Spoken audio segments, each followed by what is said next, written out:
नमस्ते साथियों, आईएसपीसीएस वॉरियर्स में स्वागत करते हैं। और कैसे हैं आप सारे लोग, बताइएगा। कल वीडियो नहीं आ पाया था, कुछ इसका रीज़न था, हम थोड़ा सा बिजी थे कल, ठीक है, जिसके रीज़न से वीडियोस नहीं आ पाए थे।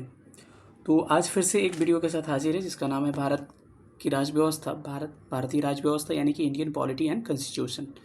एक्चुअली क्या है कि बहुत दिनों से आप डिमांड कर रहे थे, लेकिन मैं ऐसा वैसा कुछ भी नहीं ला सकता, क्योंकि जब तक मेरा कंटेंट एकदम बेहतर बन नहीं जाएगा तब तक मैं आपको नई वीडियो उस पर बनाता हूँ। जब लगता है मैं मेहनत पूरा कर लेता हूँ उस टॉपिक पे और उस लायक आपको कंटेंट देता हूँ कि अगर उस टॉपिक से एग्ज़ाम में क्वेश्चन आता है तो सारे क्वेश्चन आपको बन जाएंगे। इसी कॉन्फिडेंस के साथ मैं किसी भी टॉपिक को तैयार करता हूँ। यकीन नहीं है तो आज का भारतीय राजव्यवस्था का, आपका भारत का संवैधानिक विकास, कॉन्स्टिट्यूशनल डेवलपमेंट ऑफ इंडिया देखिएगा कि कैसे कैसे भारत का संवैधानिक विकास हुआ। आपको ये बातें एहसास हो जाएंगी कि सर झूठ कह रहे हैं कि सच कह रहे हैं, ठीक है। तो इसीलिए मैं इस पर थोड़ा सा काम कर रहा था। बहुत लोग डिमांड कर रहे थे वीडियो का, लेकिन मैं नहीं ला रहा था क्योंकि सोचा कि बहुत सारी चीज़ें हैं। रही बात एक और कि हिस्ट्री आज नहीं आया, रीज़न ये है कि हिस्ट्री और पॉलिटी दोनों का टॉपिक है ये। कॉन्स्टिट्यूशनल डेवलपमेंट जो है आपको लास्ट में देखिएगा। हिस्ट्री जब ख़त्म होता है तो भारत का धीरे धीरे आज़ादी के बाद से भारत का धीरे धीरे संवैधानिक विकास के बारे में हम लोग जानने लगते हैं। तो ये दोनों टॉपिक है, हिस्ट्री और पॉलिटी का, और यहाँ से हर एग्ज़ाम में कहीं ना कहीं 2-3 प्रश्न देखने को मिलते ही हैं। और इतना आपको ज़्यादा पढ़ा दिया जाता है ना कि आप कंफ्यूज कर जाते हो आसान टॉपिक पे भी। तो इसीलिए मैं आपको एकदम ट्रिक्स और ट्रिक्स एकदम जितना चाहिए 2-3 पॉइंट्स एक एक्ट से बताऊंगा और वहीं एग्ज़ाम में एकदम छपेंगे, देखिएगा, ये मेरा वादा है आपसे। चलिए, जो लोग चैनल पर नए हैं चैनल को सब्सक्राइब करिएगा, अधिक से अधिक वीडियो को शेयर करिएगा और लाइक भी करिएगा। सेशन को स्टार्ट करते हैं और देखते हैं कि कुछ थ्योरी के बारे में हम लोग स्टडी करते हैं। यहाँ पर सबसे पहले यहाँ पे देख पा रहे होंगे आप, लिखा है कि सबसे पहले जो एक्ट आया था 1773 का रेगुलेटिंग एक्ट आया था, ठीक है। उस समय कौन था गवर्नर? था आपका वही वारेन हेस्टिंग्स था। और इससे क्या क्या सवाल पूछे जाते हैं समझिएगा। बंगाल का गवर्नर जनरल जो पदनाम था इसी एक्ट के तहत दिया गया। इससे पहले बंगाल का गवर्नर कहा जाता था, नहीं कहा जाता कि सिराजुद्दौला, जितने थे सिराजुद्दौला हो गया या फिर जो भी बंगाल के गवर्नर हुआ करते थे वो बंगाल के गवर्नर कहलाते थे। लेकिन कभी एग्जाम में पूछे कि बंगाल का गवर्नर जनरल, जनरल लगा दे, इसका पदनाम किस एक्ट से स्टार्ट किया गया, तो उत्तर क्या होगा आपका 1773 के रेगुलेटिंग एक्ट के द्वारा। तो फिर से ध्यान दीजिएगा कि बंगाल का गवर्नर पहले हुआ करता था, लेकिन 1773 एक्ट के बाद से बंगाल के गवर्नर को हम लोग बंगाल का गवर्नर जनरल कहने लगे। अब कभी ये कंफ्यूज मत करिएगा कि भारत का गवर्नर जनरल, भारत का गवर्नर जब बंगाल के सामने भारत लगा दे तो ये 1833 से भारत का गवर्नर जनरल पदनाम स्टार्ट किया जाने लगा। और भारत के पहले गवर्नर जनरल जो थे विलियम बेंटिक को माना जाता है, लॉर्ड विलियम बेंटिक, ठीक है। तो यहाँ ध्यान रखिए 1773 एक्ट से क्या समझा आपने कि बंगाल का गवर्नर जनरल का पदनाम स्टार्ट हुआ। अगला ये वेरी वेरी इंपॉर्टेंट क्वेश्चन कि 1774 में एक सुप्रीम कोर्ट की स्थापना की जाती है, सर्वोच्च न्यायालय की, जिसके न्यायाधीश का नाम पूछा गया एग्जाम में, एलिजा एम्फे। तो पूछेगा कि 1773 एक्ट के तहत कब एक सर्वोच्च न्यायालय यानी कि सुप्रीम कोर्ट की स्थापना की गई? कहिएगा 1774 में, जस्ट उसके साथ एक साल बाद। लेकिन एक्ट कौन था? 1773 वाला ही एक्ट था। इसके मुख्य न्यायाधीश कौन, चीफ जस्टिस कौन बने थे? आपको एलिजा एम्फे बने थे, एम्फे। और इसमें 3 न्यायाधीश और जस्टिस थे। तो कई बार एग्जाम में एलिजा एम्फे का नाम पूछा गया है कि 1773 के रेगुलेटिंग एक्ट के तहत जो 1774 में एक सर्वोच्च न्यायालय की स्थापना की गई थी उसके मुख्य न्यायाधीश का नाम क्या था? तो क्या उत्तर करिएगा आप? एलिजा एम्फे इनका नाम था। तो आपने क्या देखा? बंगाल का गवर्नर जनरल, 1774 में एक सर्वोच्च न्यायालय की स्थापना जिसके एक मुख्य न्यायाधीश एलिजा एम्फे और 3 अन्य न्यायाधीश भी हुआ करते थे। लेकिन बंगाल का गवर्नर जनरल, लेकिन भारत का गवर्नर जनरल पदनाम कब से स्टार्ट हुआ? 1833 के एक्ट से। बस इतना ही आपको जानना है। अब जो भी प्रश्न आएगा इसी 3 पॉइंट से आपके लगभग बन जाएंगे, ठीक है। अब 1781 का एक एक्ट आता है, एक्ट लिखा गया है, कोई बात नहीं, एक्ट आता है जिसके तहत एक्ट ऑफ सेटलमेंट, बंदोबस्त कानून स्टार्ट किया गया। तो बस इससे एक ही लाइन आएगा कि एक्ट ऑफ सेटलमेंट यानी कि बंदोबस्त कानून किस एक्ट के तहत आया? तो कहिएगा 1781 के एक्ट के तहत आया था। बस एक लाइन याद रखना है। तो 1781 के एक्ट के तहत बंदोबस्त कानून यानी कि एक्ट ऑफ सेटलमेंट लाया गया। ये इंपॉर्टेंट है आपके लिए। पिट्स इंडिया एक्ट 1784, 1784 का पिट्स इंडिया एक्ट। इसमें क्या क्या पूछा जाता है? इसमें ध्यान रखिएगा कि बोर्ड, नियंत्रण बोर्ड, एक बोर्ड ऑफ कंट्रोल की स्थापना किया गया, नया निकाय बना। तो आपसे सवाल पूछा जाएगा कि बोर्ड ऑफ कंट्रोल की स्थापना किस एक्ट के तहत किया गया, ये पूछा गया, सारा पीसीएस में पूछा हुआ सवाल है। तो सेटलमेंट एक्ट आया 1781 के तहत, पहले सेटलमेंट किया गया तब एक बोर्ड की स्थापना की गई, ऐसे याद रख सकते हैं। 1781 में सेटलमेंट एक्ट आया, एक्ट ऑफ सेटलमेंट, और 1784 में एक संस्था बनती है जिसको बोर्ड ऑफ कंट्रोल यानी कि नियंत्रण बोर्ड कहा जाता है। ठीक है, तो इतना आप ध्यान रख सकते हैं यहाँ से। अब एक लास्ट आपको दिख रहा होगा इसमें 1786 का एक्ट भी पूछा जाता है। 1786 में उस समय गवर्नर कौन हुआ, गवर्नर कौन हुआ करता था, गवर्नर बंगाल का हुआ करता था 1786 में कर्नवालिस। और कर्नवालिस ने 2 पॉइंटों पे काम किया। पहला पॉइंट कर्नवालिस का क्या था कि वो ऐसा एक बनाया अपना, क्या कहते हैं, एक अपना ऐसा ग्रुप बनाया या फिर ऐसा एक शिष्टमंडल बनाया कि उसे विशेष मामलों में अपने काउंसिल के निर्णयों को अधिभावी करने अथवा न मानने का अधिकार आया। पहले जो काउंसिल बने थे, आपको पीछे बहुत सारे काउंसिल बनाए गए थे 1773 एक्ट के तहत, उसमें काउंसिल बनाए जाते थे जिसमें बहुत सारे मेंबर होते थे। तो मेंबरों का क्या होता था कि एक रेशियो के बाद से उनका अनुमति होगा, तो गवर्नर जनरल उसका कुछ नहीं कर सकते थे। लेकिन जब 1786 में के अधिनियम के तहत कर्नवालिस गवर्नर जनरल बंगाल का बन के आता है, तो उसको क्या अधिकार मिलता है कि काउंसिल के निर्णयों को अधिभावी करने, यही प्रश्न आएगा, एकदम यही लाइन आएगा कि किस एक्ट के तहत गवर्नर जनरल को, बंगाल के गवर्नर जनरल को काउंसिलिंग के निर्णयों को अधिभावी करने अथवा उसके न मानने का अधिकार, काउंसिलिंग का जो निर्णय होगा परिषद का, उसको न मानने का भी अधिकार किसे, गवर्नर जनरल को कब दिया गया, आपको 1786 एक्ट के तहत। और उसे सेनापति अथवा कमांडर ऑफ इन चीफ का पद दिया गया। तो ये भी प्रश्न पूछा है कि किस एक्ट के तहत गवर्नर जनरल को सेनापति अथवा कमांडर इन चीफ का पद दिया गया है। तो 1786 का अधिनियम के तहत क्या क्या आपने देखा। 1786 का अधिनियम आता है, एक्ट ऑफ 1786। उसमें क्या है, कर्नवालिस उस समय बंगाल का गवर्नर जनरल रहता है और उसमें 2 पॉइंट्स पे काम किया। एक तो काउंसिल जो थे, परिषद थे, उसके निर्णयों को न मानने या अधिभावी करने का, और दूसरा क्या है कि उसे एक पद मिला सेनापति अथवा कमांडर इन चीफ। तो इतने पॉइंट्स को आप ध्यान रख सकते हैं। ठीक है, समझ में आ गया। चलिए कैसे कैसे 1773 के एक्ट से क्या होगा, बंगाल का गवर्नर जनरल बनेगा, एक सुप्रीम कोर्ट बनेगा 1774 में जिसके मुख्य न्यायाधीश एलिजाइम्फे होंगे, 3 अन्य न्यायाधीश होंगे। 1781 में एक्ट ऑफ सेटलमेंट आएगा, 3 साल बाद उसके 84 में पिट्स इंडिया एक्ट आएगा जिसके तहत बोर्ड ऑफ कंट्रोल की स्थापना की जाएगी। 1786 के अधिनियम के तहत कर्नवालिस आया, कर्नवालिस का निर्णय काउंसिल का नाम मानने का अधिकार या अधिभावी करने का अधिकार दिया गया और उसको सेनापति अथवा कमांडर इन चीफ का भी पद दिया गया। आपको, मुझे लग रहा है कि ये चीज़ें समझ में सबको आ रही होंगी। चलिए अब अगला एक्ट है Indian act council act 1861। Indian council act 1861 के तहत क्या क्या बातें की गई सुनिएगा। 3 उच्च न्यायालय यानी कि 3 हाईकोर्ट की स्थापना की जाती है 1862 में। तो एक्ट 1861 का था, लेकिन 1 साल बाद 3 आपको हाईकोर्ट बनते हैं। कहाँ पर भाई, बॉम्बे, मद्रास और कोलकाता में। कोलकाता होगा यहाँ पे, कोलकाता में। तो ये पूछेगा कि किस काउंसिल एक्ट के तहत आपको 3 उच्च न्यायालय की स्थापना की गई, तो आप कहिएगा इंडियन काउंसिल एक्ट 1861 के तहत आपको बॉम्बे, मद्रास और कोलकाता में 3 उच्च न्यायालय की स्थापना की गई। लेकिन आप कभी कभी ऑप्शन में 1862 में नहीं देगा, 1861 में स्थापना किया गया।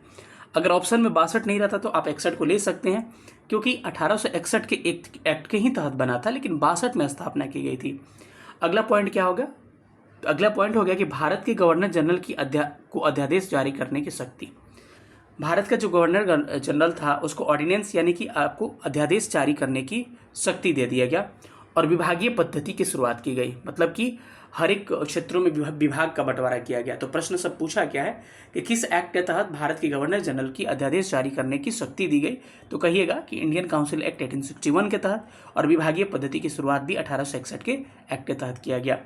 भारत परिषद अधिनियम 1892, ब से 92, ब से बजट। ये वेरी वेरी इंपॉर्टेंट क्वेश्चन है, पूछेगा किस एक्ट के तहत बजट पर बहस करने का, किस एक्ट के तहत भारतीय विधान परिषद को बजट पर बहस करने का अधिकार दिया गया, शक्ति दिया गया। तो ब से 92, ब से बजट। तो 1892 एक्ट के तहत बजट पर बहस करने का अधिकार दिया गया। सबसे इंपॉर्टेंट एक्ट आता है चार्टर्ड एक्ट 1813, 1813 का चार्टर्ड एक्ट। इसका एक एक पॉइंट्स आपके लिए अमृत है, इसको पी जाइएगा। पहला पॉइंट क्या है इसके लिए, भारतीय व्यापार में ईस्ट इंडिया कंपनी का, ध्यान से समझिएगा, ईस्ट इंडिया कंपनी का एकाधिकार समाप्त कर दिया गया और चीन के साथ और चाय के साथ, कई जगह शक्कर लिखता है लेकिन चीन के साथ तथा चाय के साथ व्यापार छोड़कर। अब सुनिएगा, जब पहले ईस्ट इंडिया कंपनी हुआ करती थी ना, 1600 में जब स्थापित हुए, उसके बाद जब भारत में व्यापार करने आती है तो बस वो क्या अपना रखती है, अपना मकसद उनका यही रहता है कि जो व्यापार करेंगे हम ही करेंगे, हमारे सिवा कोई व्यापार नहीं कर पाएगा। यानी कि उन्होंने भारत के व्यापारिक एकाधिकार उन्होंने दे दिया था कि व्यापारिक एकाधिकार में क्या दिया था कि कोई क्षेत्र की कंपनी यहाँ पर भारत में व्यापार नहीं कर पाएगी। यानी कि व्यापार का क्या कहते हैं, मोनोपोली कह सकते हैं। किसके पास था? आपको अकेले आपको था ईस्ट इंडिया कंपनी के साथ। लेकिन जब 1813 का एक्ट आया तो उसमें और सारी कंपनियों को भी क्या किया गया, भारत में व्यापार करने का अधिकार दिया गया, बशर्ते एक चीन के साथ व्यापार और चाय के व्यापार को लेके इसमें पाबंदी लगाई गई कि केवल ईस्ट इंडिया कंपनी चीन के साथ व्यापार और चाय के साथ व्यापार कर सकता है, चाय के लिए व्यापार कर सकता है। तो चीन के साथ व्यापार और चाय के लिए व्यापार को छोड़कर 1813 के एक्ट में क्या किया गया, ईस्ट इंडिया कंपनी के व्यापारिक एकाधिकार को समाप्त कर दिया गया। यानी कि जितने आपके व्यापारिक कंपनियां हैं भारत में क्या कर सकती हैं, आके निवेश कर सकती हैं, व्यापार कर सकती हैं, बशर्ते वो चीन के साथ व्यापार नहीं कर पाएंगी और चाय का व्यापार नहीं कर पाएंगी, क्योंकि इसका एकाधिकार किसके पास रह गया, आपको चार्टर्ड एक्ट 1813 के तहत ईस्ट इंडिया कंपनी के पास। यानी कि व्यापारिक एकाधिकार को समाप्त किया गया आपको चाय चीन को छोड़कर आपको 1813 के एक्ट में। लेकिन ध्यान रखिएगा, पूर्णतः ये 1833 में समाप्त हो गया। 1833 में अगर पूछेगा कि पूर्णतः व्यापारिक कंपनी ही खत्म हो गई, कौन? East India company. कब? 1833 में, क्योंकि चीन और चाय का अधिकार भी छीन लिया गया और एक कहीं ना कहीं व्यापारिक कंपनी के साथ, कमर्शियल कंपनी के साथ ये क्या बन गई, एक प्रशासनिक निकाय बन गई। यानी कि ईस्ट इंडिया कंपनी 1833 के एक्ट में जाइएगा तो जो चाय और चीन के साथ अधिकार प्राप्त था इसको भी छीन लिया गया और ये केवल क्या बन गई, एक प्रशासन चलाने वाली कंपनी बनकर रह गई। तो किस एक्ट के तहत? 1833 को आगे चल के देखेंगे, लेकिन उसको रिलेट करने के लिए कन्फ्यूजन ना हो इसके लिए मैंने आपको बता दिया। तो क्या याद रखा आपने कि भारत के चार्टर्ड एक्ट 1813 के तहत ईस्ट इंडिया कंपनी का व्यापारिक अधिकार समाप्त कर दिया गया चीन और चाय के व्यापार छोड़ के। इसी एक्ट के तहत भारत में ईसाई मिशनरी को भारत में प्रचार करने के लिए अनुमति दी गई कि भारतीय में आके धर्मों का प्रचार करिए। तो पूछेगा किस एक्ट के तहत ईसाई मिशनरियों को भारत में प्रवेश करने और प्रचार करने का अधिकार दिया गया, तो कहिएगा 1813 एक्ट के तहत। पिछले वीडियो में हमने हिस्ट्री में देखा था कि प्रति वर्ष एजुकेशन के लिए 1 लाख रुपया का प्रावधान किस एक्ट के तहत किया जाता है, 1813 एक्ट के तहत किया जाता है। चलिए अगले चलते हैं कुछ एक्ट्स पे। और 1833 के एक्ट में देखिए कुछ पॉइंट्स इसमें दिया हुआ है, इसको हम लोग देखते हैं। 1833 के एक्ट में देखिएगा पहला पॉइंट क्या रहा है, चार्टर्ड अधिनियम 1833। बंगाल के गवर्नर जनरल का नाम बदल के क्या कर दिया गया, भारत का गवर्नर जनरल। यही मैं कह रहा था। 1773 वाले में क्या हो गया कि बंगाल के गवर्नर से नाम क्या हो गया, बंगाल का गवर्नर जनरल। लेकिन 1833 में क्या हो गया कि बंगाल का नहीं होकर भारत का गवर्नर जनरल हो गया। और यहीं जाइएगा 1858 में तो वायसराय बन जाएगा। तो पूछेगा कि किस एक्ट के तहत भारत के गवर्नर, बंगाल के गवर्नर जनरल को भारत का गवर्नर जनरल पद नाम दिया गया, तो 1833 के एक्ट के तहत। और भारत के पहले गवर्नर जनरल कौन बन के आते हैं, जिनका कार्यकाल 1828 से लेकर 35 तक था, लॉर्ड विलियम बेंटिक आते हैं। ध्यान रखिएगा। कंपनी के सभी वाणिज्यिक अधिकार को समाप्त कर दिया गया, विशुद्ध क्या बन गई, सरकार, ये प्रशासनिक कंपनी बन गई। यही कह रहा था कि सारा व्यापारिक अधिकार, ये भी प्रश्न पूछा जा सकता है कि कब व्यापारिक पूरा अधिकार खत्म कर दिया गया, इसी एक्ट के तहत। और ये क्या बन गई, विशुद्ध प्रशासनिक कंपनी बन गई कि केवल ये शासन चलाएगी, न कि व्यापार करेगी। ये लोग व्यापार करने आए थे लेकिन धीरे धीरे प्रशासन में हस्तक्षेप करने लगे। आप चीज़ों को समझ रहे होंगे।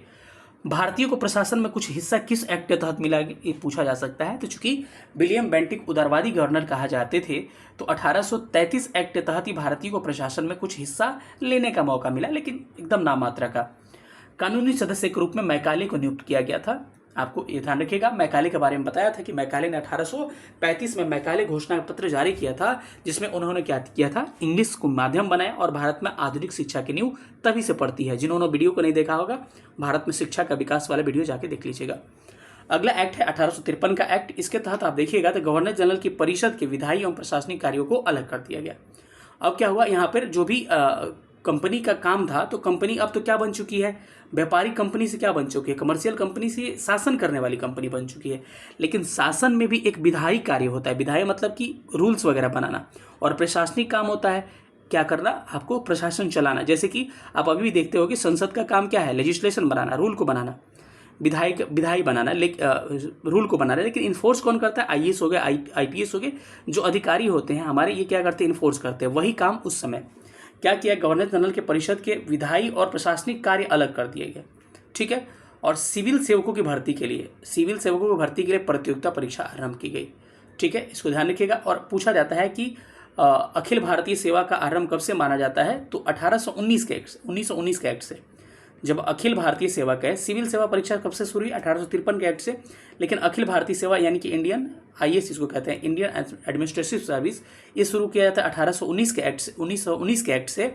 और उसी के तहत 1926 में एक स्थापना, अखिल भारतीय आयोग की स्थापना की जाती है, ठीक है। और एक बार पूछता है कि कब इंग्लैंड और भारत में एक साथ प्रतियोगिता परीक्षा स्टार्ट हुई, तो आपको 1922 में सब प्रश्न पूछा गया है। विधान परिषद की स्थापना भी कब की जाती है, 1853 के एक्ट के तहत। क्या क्या आपने समझा, यहाँ पर गवर्नर जनरल के जो था विधायी कार्य प्रशासनिक कार्य को अलग कर दिया गया। उसके बाद से सिविल सेवा की परीक्षा के लिए खुली प्रतियोगिता परीक्षा व्यवस्था स्टार्ट कर दिया गया। लेकिन एक्चुअल बात करें तो 1919 के एक्ट के तहत आपको अखिल भारतीय सेवा इंडियन एडमिनिस्ट्रेटिव सर्विस को स्टार्ट किया जाता है। विधान परिषद की स्थापना की जाती है और भारत और इंग्लैंड में आपको 1922 से एक साथ अखिल भारतीय सेवा यानी कि IAS की परीक्षा स्टार्ट हो जाती है।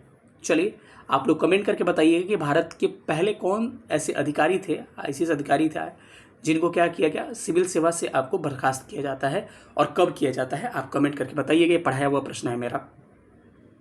चलिए अगले एक पे आते हैं। तो 1858 का अधिनियम, इस सब कोई जानता है। 1857 का विद्रोह में भी आपने पढ़ा होगा कि इसके तहत क्या किया जाता है, ईस्ट इंडिया कंपनी के शासन को समाप्त करके शासन किसको दे दिया था, विक्टोरिया जो महारानी थी वहाँ से शासन करने लगती है।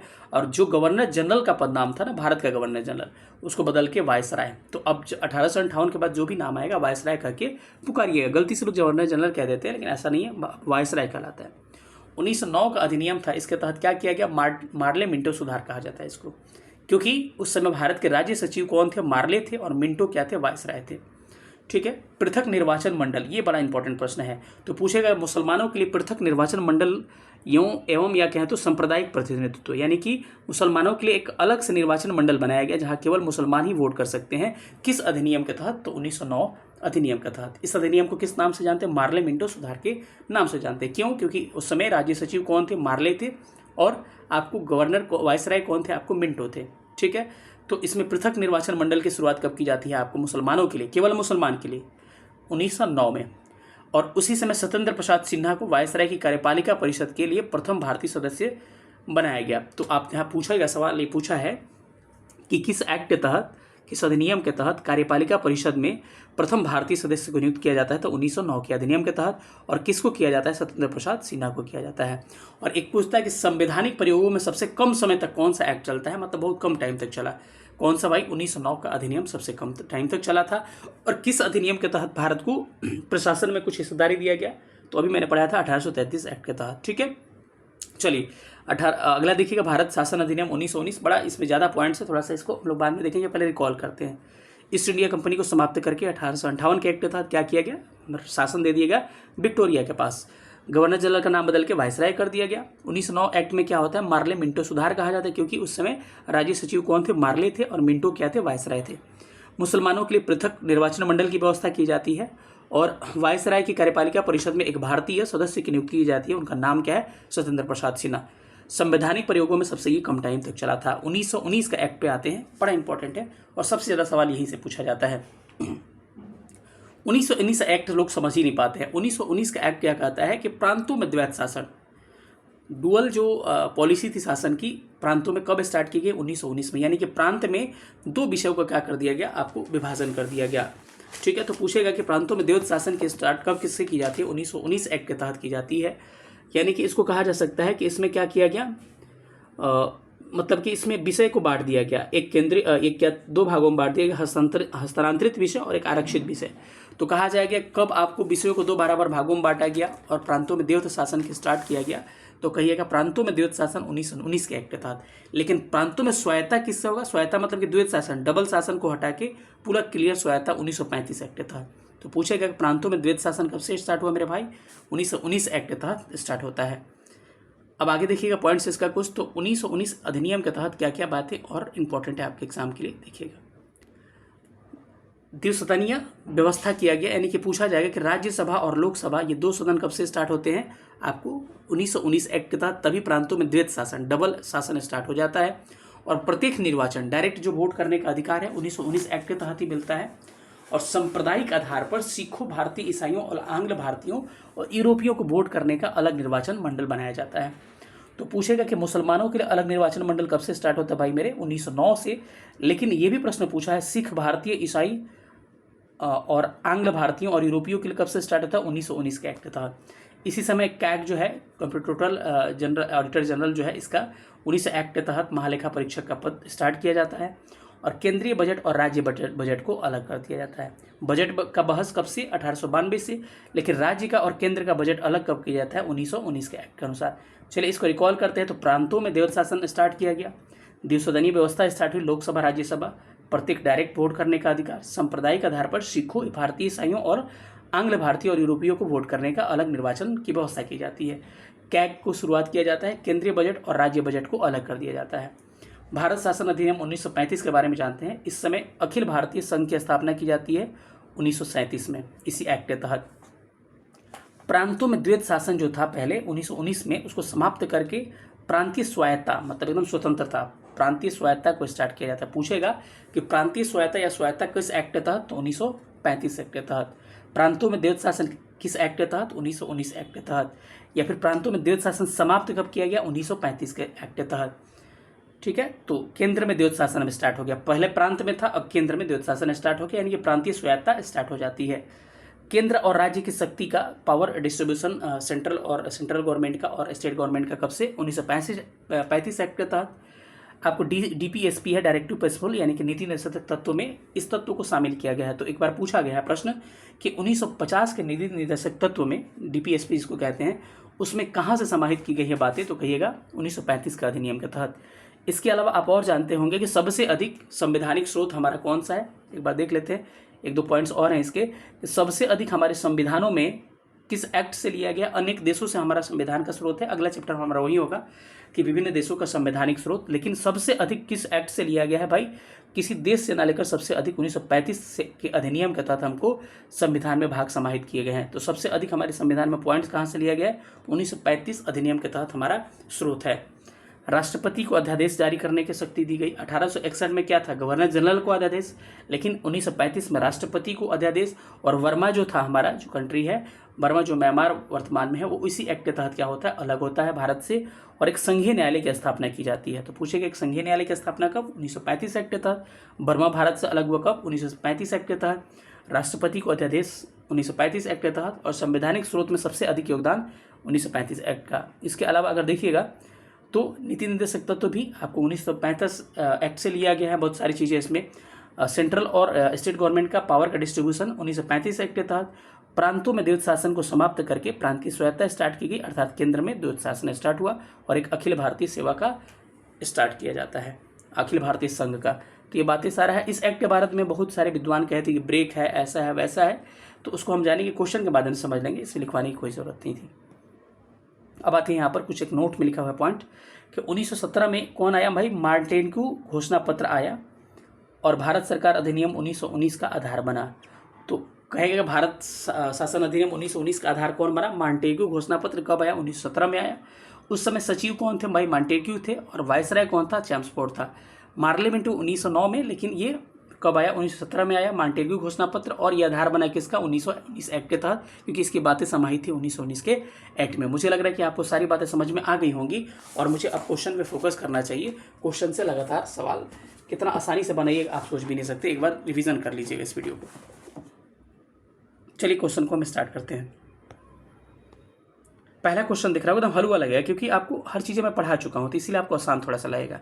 किस साल रेगुलेटिंग एक्ट पारित किया गया, क्या बताने वाली बात है भाई। 1973 में, 1773 में क्या पारित किया गया, आपको रेगुलेटिंग एक्ट पारित किया जाता है। और इसमें क्या क्या की जाती है, आपको 1774 में एक सुप्रीम कोर्ट की स्थापना की जाती है। कहाँ पर भाई, कोलकाता में। और इसके मुख्य न्यायाधीश कौन, एलिजा एम्फे बनते हैं। और 3 क्या बनते हैं, आपके न्यायाधीश बनते हैं। इसके अलावा 1773 एक्ट के तहत ही क्या किया जाता है, आपको इसमें आपको गवर्नर जनरल ऑफ बंगाल के गवर्नर जनरल का पद नाम स्टार्ट होता है। बंगाल का गवर्नर जनरल ऑलरेडी मैं आपको बता चुका हूँ। चलिए अगले क्वेश्चन पर चलते हैं। निम्नलिखित अधिनियमों में से प्रथम बार किसमें गवर्नर जनरल ऑफ बंगाल के पद को प्रावधान किया गया। तो किस एक्ट के तहत भाई? 1773 एक्ट के तहत। अगर बात करें पिट्स इंडिया एक्ट, तो पूछेगा पिट्स इंडिया एक्ट में क्या क्या हुआ था। तो पिट्स इंडिया एक्ट में एक ही लाइन याद रखिएगा कि पिट्स इंडिया एक्ट में आपको बोर्ड ऑफ कंट्रोल की व्यवस्था किएगा। बोर्ड ऑफ कंट्रोल सब पढ़ा चुका हूँ पिट्स इंडिया एक्ट के तहत। वही आपको 1813 में बहुत सारी चीज़ें हुई थी। मिशनरी आए थे, चाय चीन को छोड़कर आपको व्यापारिक अधिकार खत्म कर दिया गया था। इसके अलावा आपको 1 लाख रुपया शिक्षा के लिए व्यवस्था की गई थी। 1833 के एक्ट में क्या हुआ था? बहुत सारी बातें हुई थी, जैसे कि कुछ पॉइंट्स पे बात करें तो लॉर्ड विलियम बेंटिक को भारत का गवर्नर जनरल बना दिया गया। पहले क्या हुआ करता था? गवर्नर जनरल हुआ करता था, लेकिन 1833 एक्ट के तहत भारत का गवर्नर जनरल बना दिया गया। कौन बने भाई? लॉर्ड विलियम बेंटिक भारत के पहले गवर्नर जनरल बनते हैं। इसके अलावा 1833 एक्ट में क्या किया गया? आपको कुछ बातें और हम देखना चाहें तो इस एक्ट के तहत कंपनी के व्यापारिक सभी वाणिज्यिक अधिकार समाप्त कर दिया गया और ये क्या बन गई? विशुद्ध प्रशासनिक कंपनियां बन गई। इसके अलावा भारतीयों को प्रशासन में कुछ हिस्सा मिला और कानूनी सदस्य के रूप में मैकाले की नियुक्ति की गई है, जिसके तहत आपको 1835 में मैकाले घोषणा पत्र आता है। चलिए अगले प्रश्न पर चलते हैं। अगला प्रश्न क्या कह रहा है? अगला क्वेश्चन है कि निम्नलिखित में से किसके अंतर्गत भारत में सर्वप्रथम सर्वोच्च न्यायालय की स्थापना की जाती है? तो आपको पता है किस एक्ट के तहत भाई? आपको 1773 एक्ट के तहत भारत में 1774 में सुप्रीम कोर्ट की स्थापना की जाती है। 1935 अधिनियम अभी हमने पढ़ा। आपको कई बातें इसमें समाहित थी, जैसे कि आपको मैं कुछ बातें कहूँ तो अखिल भारतीय संघ की स्थापना की जाती है। उसके अलावा दूसरा पॉइंट, राष्ट्रपति अध्यादेश जारी कर सकते हैं। प्रांतों में द्वैध शासन को खत्म कर दिया गया, केंद्र में स्टार्ट किया गया, अर्थात प्रांतीय स्वायत्तता स्टार्ट हुई। आपको केंद्र और राज्य शक्ति का बंटवारा किया गया। इसके अलावा नीति निर्देशक तत्व जो होते हैं डीपीएसपी में, इसकी बातें समाहित की गई। इसके अलावा आपको वह कहा जाए कि संविधान में सबसे बड़ा योगदान किसका है भाई? 1935 एक्ट का है। संघीय न्यायालय की स्थापना की जाती है 1937 में। बर्मा भारत से अलग होता है। राष्ट्रपति अध्यादेश जारी कर सकते हैं। सारा एक्ट कौन सा? 1935 एक्ट के तहत। ठीक है। 1853 में एक्ट में कुछ खास बात नहीं था, बस इसमें यही था कि कंपनी का विधायी और प्रशासनिक कार्य क्या कर दिया गया? अलग कर दिया गया। और भारत में किसके लिए? सिविल सेवकों के लिए एक खुली प्रतियोगिता परीक्षा स्टार्ट की गई। और भारत और इंग्लैंड में एक साथ कब भाई? 1922 में। लेकिन अखिल भारतीय सेवा की स्थापना कब की जाती है? आपको 1926 में। किस एक्ट के तहत? 1919 के एक्ट के तहत। चलिए अगले प्रश्न पर चलते हैं। भारतीय व्यापार में ईस्ट इंडिया कंपनी का एकाधिकार कब समाप्त कर दिया गया? तो भारतीय व्यापार में ईस्ट इंडिया कंपनी का एकाधिकार जो है आपको 1813 में खत्म किया था, लेकिन पूर्णता नहीं। चाय और किसको? चाय और चीनी के साथ व्यापार को छोड़ के। ठीक है, तो ध्यान रखिएगा इस बात को। चलते हैं अगले क्वेश्चन पर। नागरिक सेवाओं के लिए प्रतियोगिता परीक्षा प्रणाली की सिद्धांततः स्वीकार कब किया जाती है? तो नागरिक लोगों के लिए प्रतियोगिता परीक्षा की सिद्धांततः स्वीकार किस एक्ट के तहत भाई? 1853 एक्ट के तहत की जाती है। तो इसका करेक्ट आंसर क्या हो जाएगा? इसका करेक्ट आंसर हो जाएगा 1853 इज करेक्ट आंसर। 1853 क्या होगा? इसका सही उत्तर हो जाएगा। निम्नलिखित में से किस कानून ने पहली बार भारत में एक क्रियाशील विधान परिषद की स्थापना की? तो आपको एक एक्ट था जिसके तहत भारत में विधान परिषद की स्थापना मानी जाती है। वो एक्ट का नाम क्या था? तो वो एक्ट का नाम क्या था बताइएगा कमेंट्स करके। इसका करेक्ट आंसर क्या होगा कि भारत में एक किसके पहली बार एक क्रियाशील विधान परिषद की स्थापना जो है 1853 के एक्ट के साथ मानी जाती है। चलिए अगले क्वेश्चन पर चलते हैं। बोर्ड ऑफ कंट्रोल की स्थापना किस अधिनियम के तहत? भाई आसान सा प्रश्न है कि बोर्ड ऑफ कंट्रोल की स्थापना किस अधिनियम के तहत की जाती है? तो आपको पता होगा उस अधिनियम का नाम क्या था? Pitt's India act 1784 is correct answer. बाकी एक्सप्लेन इसलिए नहीं कर रहा हूँ कि बार बार करूँगा, आपको कई बार एक ही बातें मैं बोल दिया।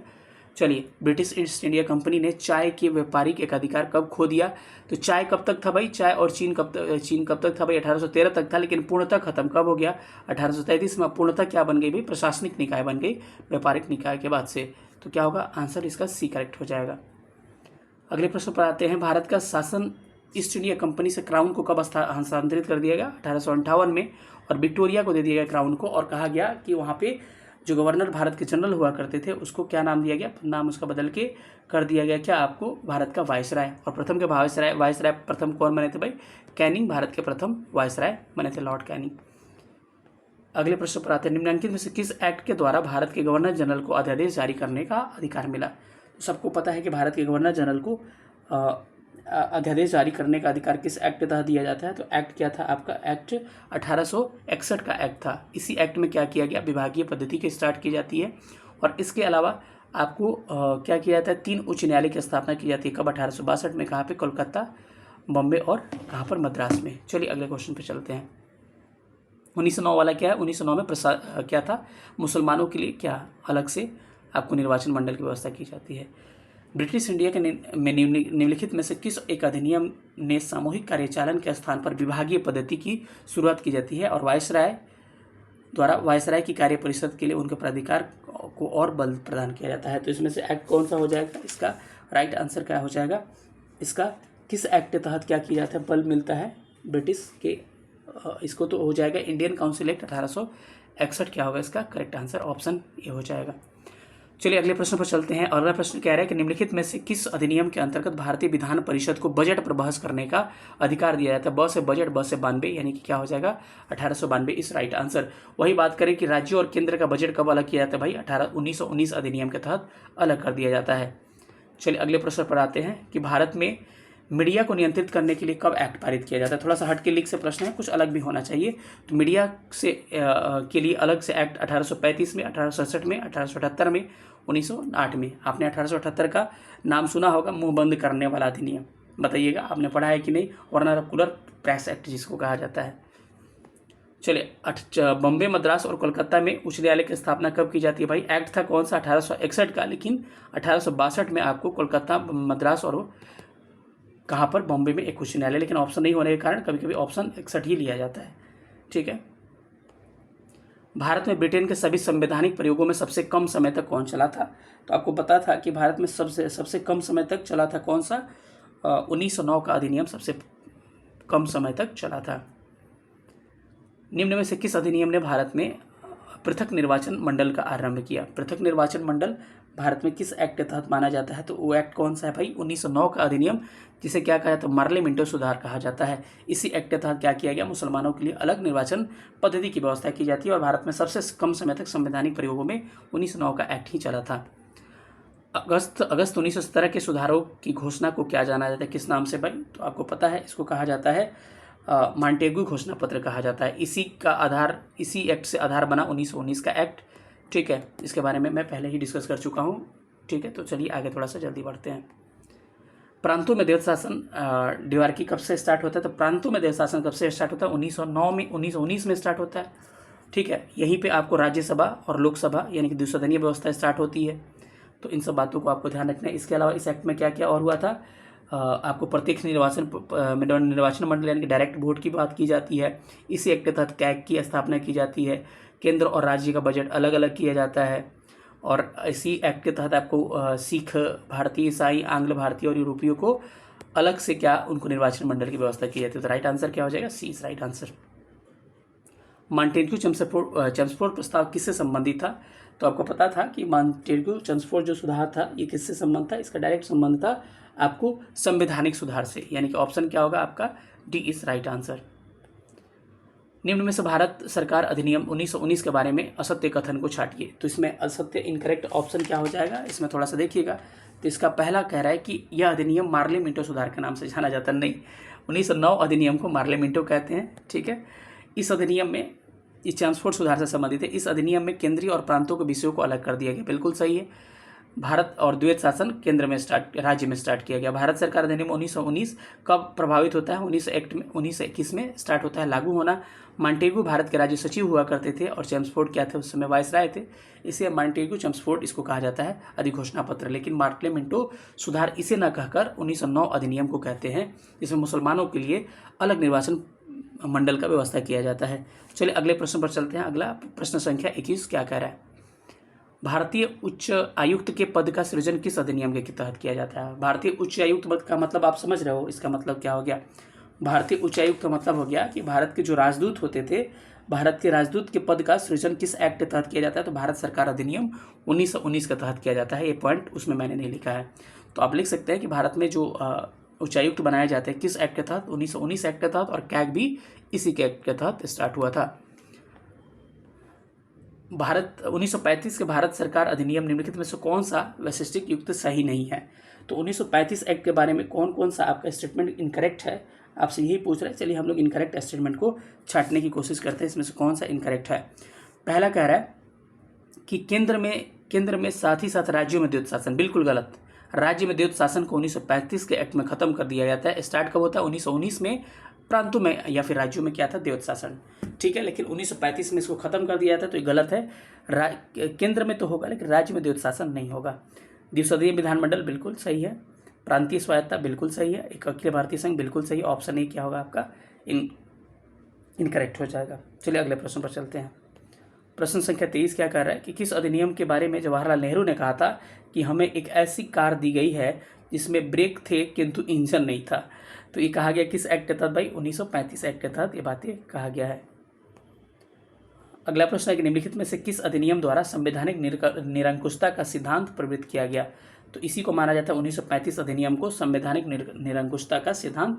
तो ऑप्शन क्या होगा? सी इज राइट आंसर। निम्नलिखित में से किसने भारत का सरकार अधिनियम 1935 को गुलामी का अधिकार पत्र कहा था? तो गुलामी का अधिकार पत्र भारतीय शासन अधिनियम 1935 को किसने कहा था? तो 1935 के बारे में जो भी बात कही है, मैक्सिमम बातें किसके बारे में कही गई? जवाहरलाल नेहरू के द्वारा की गई। तो इसको Jawaharlal Nehru is right answer. Bharat सरकार अधिनियम 1935 में अंतर्विष्ट अनुदेश पत्र इंस्ट्रूमेंट ऑफ इंस्ट्रक्शन जो है 1950 में भारत के संविधान के रूप में समाविष्ट किया जाता है। तो यानी कह रहा है, इसका मतलब ये हुआ कि 1935 के डॉक्यूमेंट को यूज़ किया जाता है 1950 में। किस में भाई? डीपीएसपी में, मैंने बताया था, नीति निर्देशक तत्वों में, ठीक है, डायरेक्टिव प्रिंसिपल में। यह किसने कहा था कि मुझे एक आरोप के संबंध में कोई क्षमा नहीं मांगनी है कि संविधान के प्रारूप में गवर्नमेंट ऑफ इंडिया एक्ट 1935 के एक बड़े भाग पुनः उत्पादित कर दिए गए? तो ये कहा था किसने? अंबेडकर साहब ने इसके बारे में कहा था। तो B R Ambedkar is right answer.